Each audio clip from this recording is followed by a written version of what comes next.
Atafasha dukure nyarenga ngibyo riko reba nayo ngibukira kandi iyo jojo bijigo bijigita umusozi aho yiriwe nta rungu nta maganya nta gahinda mash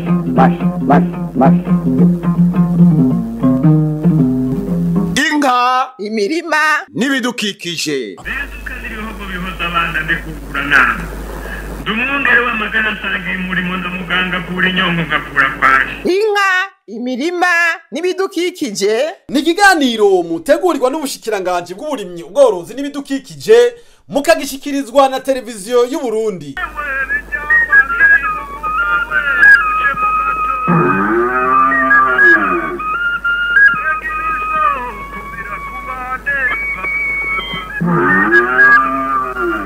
Turime tworore kijambere Tubungabunga ibidukikije. Mu ntumbero yo kugwiza umwimbu kugira umunwa wose uronke ico ufungura n'umufuko wose uronka amafaranga, leta nkozi kandi mvyeyi yasize imbere kuronsa abarimyi ifumbire n'imbuto giciro kitavuna. Dufatiye ku mbuto basogokuruza nibo bayamaze bo bagize bati imbuto itewe niyo imera. Uteye imbuto irobanuye ijuru kigenga ubuntu umwimbu ubarya nawe. None kugira haboneke imbuto zirobanuye bigenda gute? Uruhara rw'ubuyobozi bukuru bujejwe igenzura n'iyemezwa ry'imbuto zirobanuye nuruhe? Abagwiza mbuto bakorana gute n'ivyo bisata byose? Bakura he imbuto? Bagwiza imbuto gute? Zishikira abarimyi gute? Mu bushakashatsi hoho byifashe gute? Leta iriko ikora iki kugira itunganye neza ico gisata c'imbuto mu Burundi? Isanzwe na izabu numukozi w'abarimyi. Ibigira roshereshe ivuga iti ngira nite ku rutare gushika hata mwene igihugu numwe azosubira gutera imbuto itarobanuye. Hanyuma akavuga ati none ko je mpembwa. Hasi leta nimuzane rero amahera dukora imbuto yawe bene igihugu turabona ko bazoca baduga umwimbu uciba mwinshi. Tunagure ikigo izabu aho kwitirirwa gusa ubushakashatsi ariko kibe ihinguriro ryo kudufasha kuronka imbuto turonsa abene gihugu. Warabonye ibiraya biri mu mirima canke biri kwisahani bihiye ntiwomenya iyo biva utavyiboneye. Dr. Micheline Inamahoro aratwereka ubuhinga budasanzwe kandi butandukanye kugira ikiraya kiboneke. Ubu buhinga rero mugiye gukurikirana bukorerwa muri laboratoire ya Izabu iri Gisozi. Imbere yo kwinjira mu ruganda rw'ubushakashatsi ku biraya, ibitoke, ibikoti, pacuri n'ibindi aratubwira ivyo tubanza gukora. Tubanza tugakaraba na betore kugira tubone yuko ikintu cyose twakora ko ngaha muri labo tutinjiranye amayinfection. Rero iyo umuntu akaravye turamwambika itaburiya ku nguvu kubera tuzi yuko n'impuzu zishobora kuba zaciye ahantu ku giti ku gifushi zikazana agakoko kakinjira muri labo. Twego cha tugira ati rero n'ibintu by'imbeho kenshi tubisiga hanze, hanyuma twinjiye dukaravye tukambara itaburiya hama tukadezinfecta n'intoki. Rero ngaha bagira medication rapide nico nyamakuru cyane gatodo kiriti in vitro kubera ni ipermeta kumultiplier ibiterwa novuga ibiterwa amultiplication vegetative mu mwanya muto kandi ahantu hato.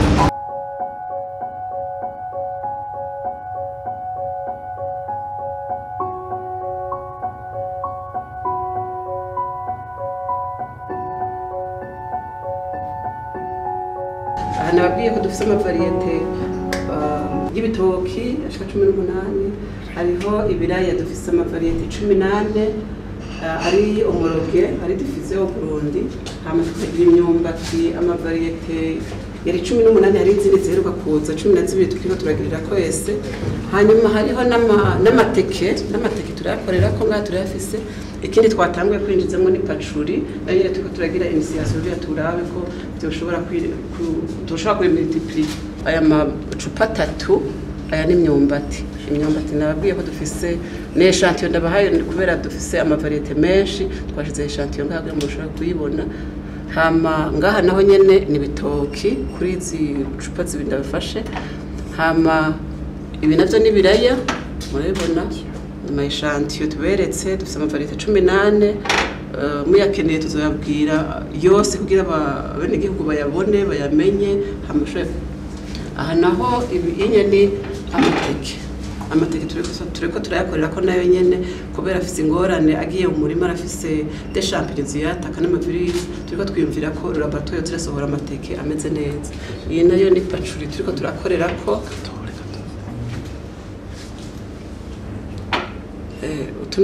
namayese turiko turakora yo kwinisiya muri labo kwipacuri kugira ngo turabe ko twoshobora kugwiza amavitro. Ibi bijumbu dufise amavariyete ane ngaha muri laboratoire ni asher orange tubikorera ko turabigwiza bivuye ngaho buja muri acclimatation hose tubisohora bikagenda muri mu masere basevre. Dr Micheline aratubwira uburyo butatu bukoreshwa mu masere bwo kugwiza ibiraya, sere nayo bukaba ari uburimyi bwubakiye. Muri aya masere dufise ama systeme atatu yo kugwiza ibiraya. Hariho routine twari dusanzwe tumenyereye kuva kera ariyo standard, hariho technique conventionnelle duteka muri ryave twasterilije twafumbiye. Hakaba n'iyindi systeme dukoresha umusenyi gusa. Umusenyi amacu dushiramwo amasolution nutritive. Hakaba n'iyindi systeme dukoresha dutera ibiraya mu kirere.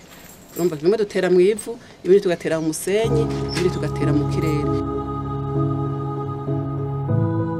Umuyobozi mukuru w'ikigo kijejwe ubushakashatsi izabu aratubwira urukurikirane rwo kugwiza imbuto akongera akaremesha abarimyi ko atambuto itameze neza bagwiza ko izo baha abarimyi zose baba babanje nabo nyene kuzisuzuma bakamenya neza ko ari imbuto zimbuka. Aha turi Munanira, aha rero turi mu murima w'ibiraya bizovamwo imbuto z'ibanze za kare cyane bita amasushe. Ayo masushe akaba ariyo avamwo za mbuto rero twebwe muri izabu dusanzwe duha babagwiza mbuto babirekuriwe n'amategeko. Izi hegitare zibiri zirashobora kuzokwimbuka zikavamwo itoni 20 z'amasushe. Izo toni 20 z'amasushe rero zica zihabwa ayandi masantre d'innovation arima izo twita amaprebaze ari nazo duca duha abagwiza mbuto babandi twita bo ku rugero rwa mbere. Nkaha turonse imbuto amatoni 20 y'amasushe turashobora kuzoronkamwo amatoni ashika 80 y'imbuto z'amaprebaze duha babagwiza mbuto. Murumva yuko izo mbuto atari nke kandi tukamenyesha ko iki kigo sico conyene tugwirizamwo izi mbuto z'amasushe. Bisigura ko iyaba abagwiza mbuto bose bakurikiza amategeko nta kibazo c'imbuto z'ibiraya kiba kiriho kuko izo mbuto naho zo ari izo toni 80,000 bishoboye kuboneka tuzihaye abagwiza mbuto baje bo ku rwego rwa mbere nabo bagaca bazigwiza kugira ngo bazihe abandi bagwiza mbuto ku rugero rwa kabiri.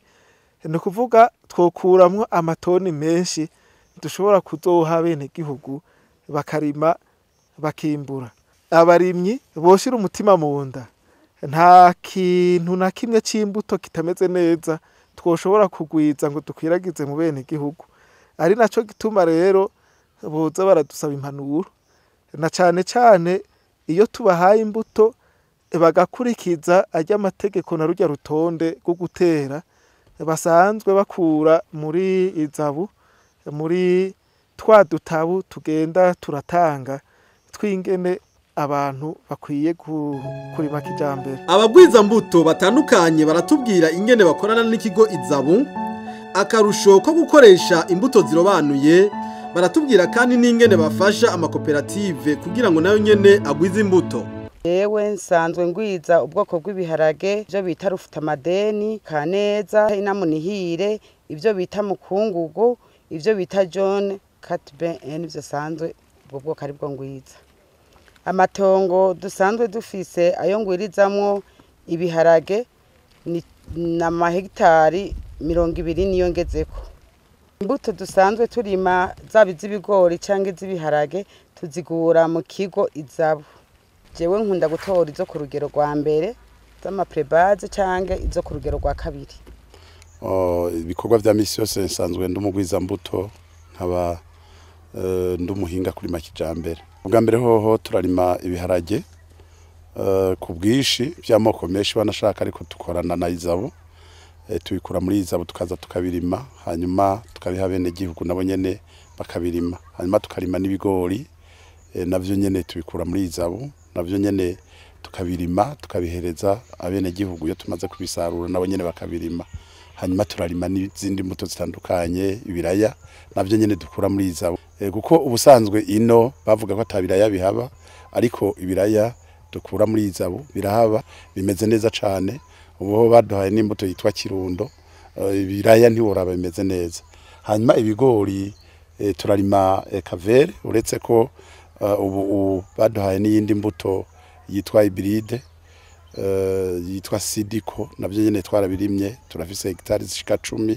kare twaradutera imbuto zisanzwe tugatera urwamvamva bijya bita kirundo tubitera twarashobora kurima n'amahegitari 8 na 5 mugabo witwa ngurimbuye uyimbura itone imwe itone zibiri aho rero kitwa ko wimbuye ariko ubu tumaze gutera izo mbuto zirobanuye tukarima hegitari 5 6 nukuri turashobora kwimbura tone 10 12 13 mu matongo yacu.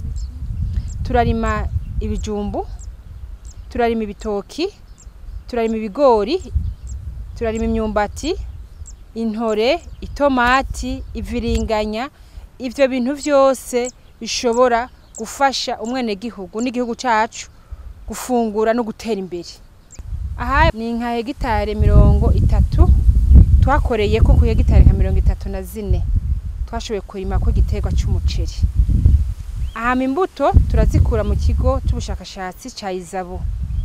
Murana ko ari imbuto zirobanuye tugakorana nabo hama twazigwiza tukaziha n'aba koperative yacu yani mashami hama tukaha n'abandi barimyi atari bari muri koperative wacu. Abarimyi batwitura bose usanga imirima yabo imeze neza kandi kubera imbuto bayikuri wacu. Umuyobozi mukuru wa ONSS ikigo cy'igihugu kijejwe kugenzura imbuto aratubwira ingene bagenzura bakongera bakemeza imbuto. Zarameze tukagenzura uwo murima wibuko uriko urakura tukawukurikirana.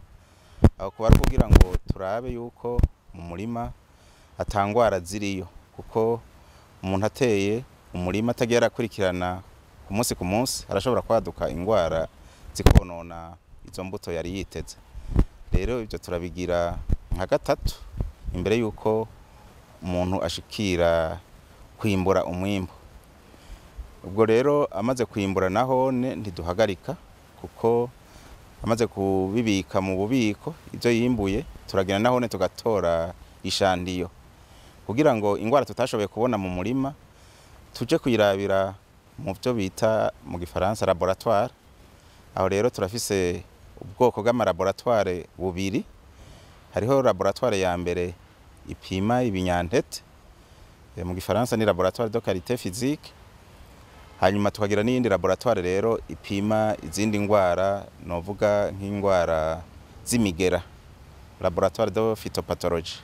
Rero duhejeje gutora iyo shantiyo turagenda tukapima muri izo laboratoire ko ari zibiri. Tubonye rero imbuto zivuyemo ari nziza turaheza mu nyuma tugaca dukurikiza kuzitekera cyane cyane ku binyantete no ku birayi naho turazitekera kugira ngo umwirimizi ntahave avangatiranya imbuto itabaye nziza niyabaye nziza. Mbere duhejeje no kuzitekera mu mifuko yabigenewe turashira ko ico bita akarangambuto. Aho karangambuto ni mu gifaransa kitwa etiquette nakone katuma nyene kugwiza imbuto amenyekana aho yazigwirije itariki eka n'ubwoko bw'imbuto yagwijije. Nabyo biradufasha kugira ngo nahone ntabe ibyo kuja guhindura ibiza bw'imbuto twemeje n'izindi tuba kumbure zitaronse ubwiza twifuza. Emmanuel Ndorimana arongoye umugwi w'igihugu ujejwe gutunganya igisata c'imbuto aratubwira igihe uwo mugwi watanguriye ico ujejwe naho uwipfuza imbuto yobariza bivanye n'urugero rw'imbuto akeneye. Itariki 24 z'ukwezi kw'icenda umwaka wa 2012 intumbero yawo wari uko uwo mugwi uzurakurikirana ku munsi ibibazo by'imbuto kugira ngo ibibazo by'imbuto bitorerwe inyishu mu gihugu. Ubu twaramaze kubona yuko abarundi bataratahura kumbure twe twokwita imice y'imbuto. Hariho bwa mbere nagomba ndababwira imenye hariho icyo twita imbuto yibanze icyo bita pre-base. Iyo rero mu isanze niyo umwene gihugu ashaka cyangwa umurimyi ashaka imbuto agenda muri kigo izabo. Hakaba rero ronderero rwa kabiri aho batanga imbuto bita amabazi mu rurimi rw'ikinyamazuru. Aho rero baca bagenda kugurira babandi baronka imbuto y'amaprebaze bakuye muri izabo. Hagacaja rero imbuto y'urwego rwa gatatu iyo twita amacertifié. Iyo nayo baca bagurira babandi bagwiza amabaze. Gutyo rero hari imice itatu y'imbuto amaprebaze, amabaze n'amacertifié. Aho rero twabonye yuko abantu ntibari bwabitahure ugasanga n'ugomba kugwiza amabaze cyangwa agomba kugwiza amacertifié agiye mu kigo izabo kandi mu kigo izabo hagenda gusa abashaka kugwiza amaprebaze. Aratubwira n'ingene uwo mugwi uriko uratunganya abagwiza mbuto mu ntumbero yo kugira ngo umwe wese amenye urugero rw'imbuto agwiza kugira ubukene bw'imbuto butoregwa inyishu. Ubu rero kugira ngo dushobore kubitorera inyishu twaciye dufata dutunganye neza tumenye abazogwiza amaprebaze ni bande, tumenye igitigi cabo n'amazina. Hama cyo dufata twandike abazogwiza amabaze, tumenye igitigi cabo n'amazina.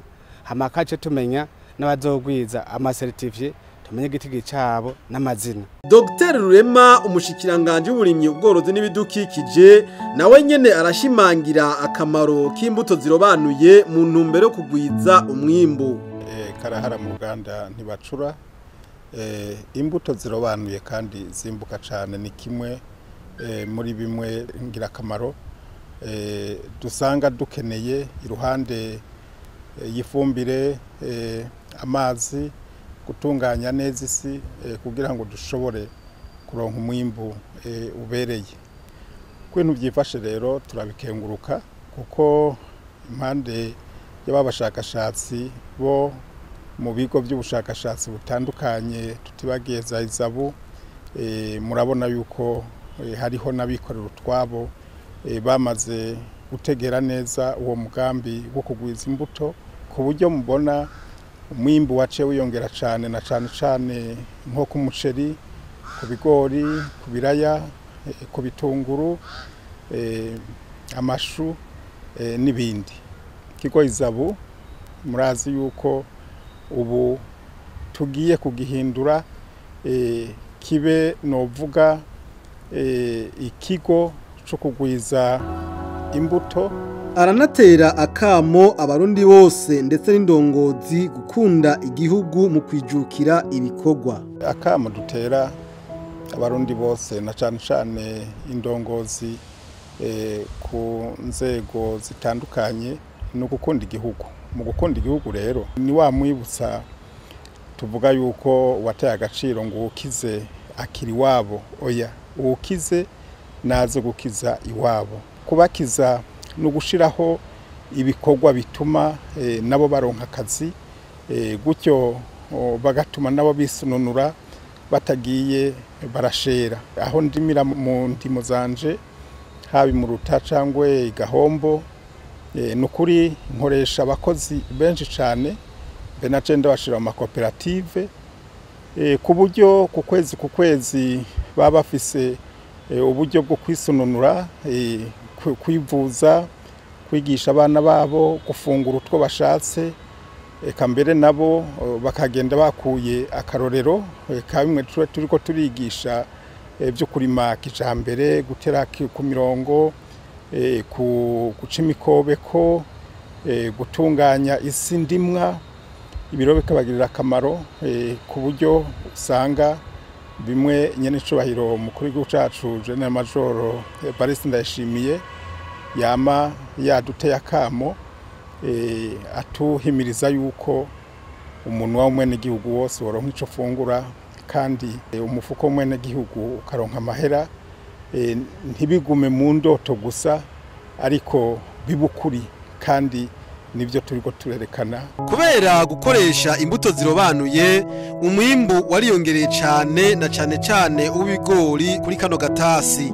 None leta iriko ikora iki kugira ngo umwimbu ntusesagugwe umurimyi nawe abukure mu cibo? Imbuto n'umutahe, ifumbire n'umutahe. Rero umutahe twarawubonye umwe wese yashizemwo duca dushirako inyungu nayo. Mbega none ko burimyi ari ihinguriro. Mbega none hari umuntu ahingura homba. Abarimyi barahinguye none barose umwimbu. Novuga bategeza kuronka umutahe wabo baronke n'inyungu. Nico gituma rero leta yaciraba iravuga iti igiciro n'imiburiburu uzogura make azogura amajana 680. Umuyobozi mukuru wa Izabu avuga ati igihe tuzoshobora kuronka ibikoresho bikwiye byo gushira muri laboratoire mubona tuzoronsa abarundi imbuto zikwiye atankeka. Agahamagarira leta nkozi nabo bose bayifasha kugira ico baterereye kugira iyo laboratoire y'igisozi ishobore gukora ko bogira ico bakoze kubijanye n'uburyo bw'amafaranga yo kugura ivyo bikoresho byo twokwita ekipema mu kinyamazuru. Iyi laboratoire mubona ni laboratoire yikwije kandi ni laboratoire iri ku rwego mpuzamakungu. Ni laboratoire ishobora guha ishusho nziza igihugu cyacu kuko ni laboratoire ishobora no gufasha mbere bimwe no muri bino bihugu dusanzwe duhana imbibi. Ariko rero kugira ngo ikore harakenewe ibikoresho. Ni laboratoire yubatse nkuko muyibona mugabo mwinjiye indani musanga iragaragara nta kintu kirimwo. No kuvuga yuko harakenewe ibikoresho, urutonde nago rw'ibikoresho bikenewe twebwe nk'abahinga twaramaze kururangiza ruri ngaho.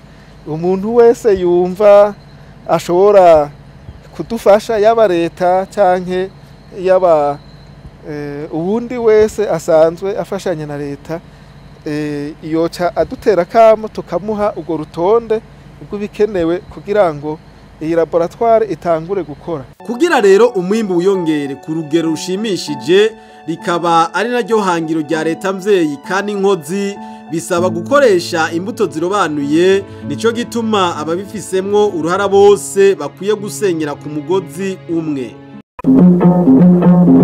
Ashafasha dukurenya rero ngibyo rikorera reba nayo ngibukira kandi iyo jojo bijigo bijigita umusozi aho yiriwe nta rungu nta maganya nta gahinda mash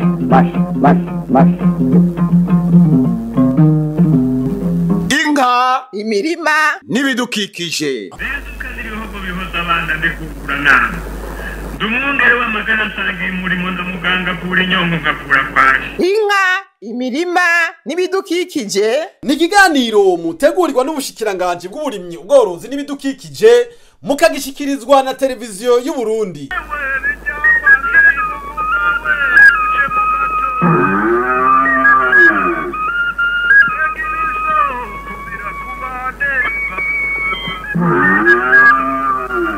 turime tworore kijambere tubungabunga ibidukikije.